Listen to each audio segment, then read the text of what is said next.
ইরানের president Mohammad Ibrahim Raisi, ওনাকে personally ভালো লাগতো।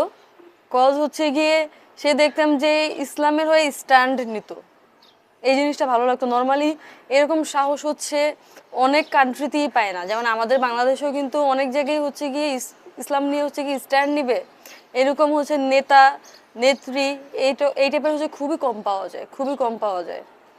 সো সেইখানে হচ্ছে সে হচ্ছে মারা গিয়েছে। তো এটা সত্যিই দুঃখজনক, কজ একটা স্ট্রং লিডার হচ্ছে হারানো হয়েছে জাস্ট।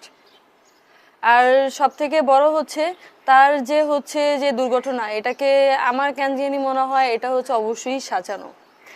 আপনাদের কাছে কার কি মনে হয়, এটা কি আসলেই হচ্ছে এটা জাস্ট এমনি অ্যাক্সিডেন্ট হয়েছে, নাকি এটা সাজানো হচ্ছে একটা হত্যা হয়েছে? অবশ্যই কিন্তু কমেন্টে জানাবেন। তবে পার্সোনালি